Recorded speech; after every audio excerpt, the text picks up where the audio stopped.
Préparation d'une solution à partir d'un solide. Pour préparer ce type de solution, il faut d'abord procéder à la pesée du soluté. Plusieurs contenants peuvent servir pour la pesée. Il est conseillé de suivre les indications de votre professeur. Vous pouvez visionner la vidéo sur l'utilisation de la balance analytique au besoin. Voici un exemple où la pesée et la mise en solution se font dans un bécher. Une fois le solide pesé, notez la masse ainsi que son incertitude dans votre carnet.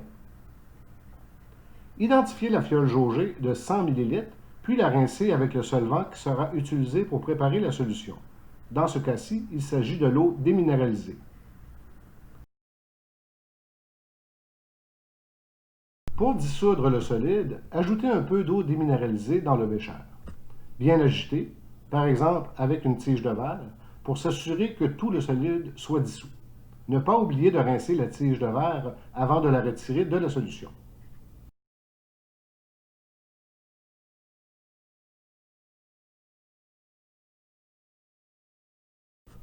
Il est recommandé d'utiliser un bécher ayant une capacité totale plus petite que celle de la fiole pour éviter de dépasser le trait de jauge lors du transfert.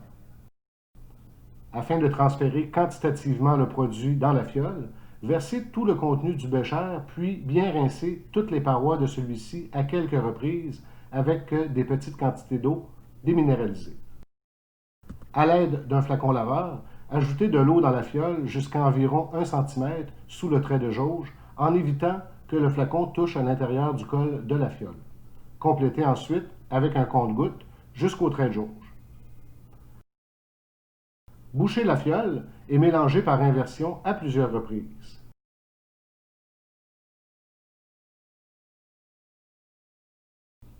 Notez le volume de la solution dans votre carnet.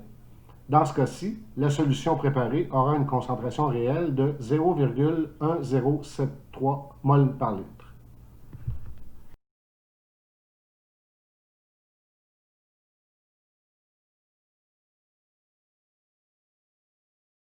Voici un autre exemple avec une pesée dans une nacelle.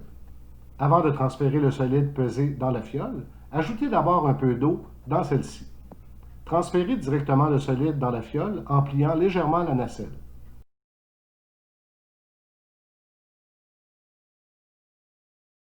Bien rincer la nacelle afin de ne pas perdre de solide.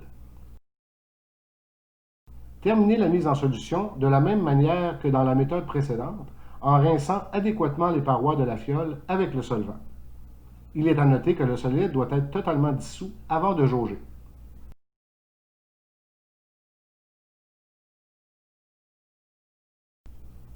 Si on dépasse le trait de jauge, il ne faut surtout pas enlever de solvant. On doit recommencer la solution en entier. Le sulfate de cuivre 2, utilisé précédemment, est très soluble. Cependant, on rencontre parfois des solides qui présentent des défis pour leur mise en solution. Par exemple, les solides électrostatiques ont tendance à adhérer aux parois et la pesée devient très difficile. Pour d'autres, si l'eau est ajoutée directement sur le solide, ce dernier prendra en pain.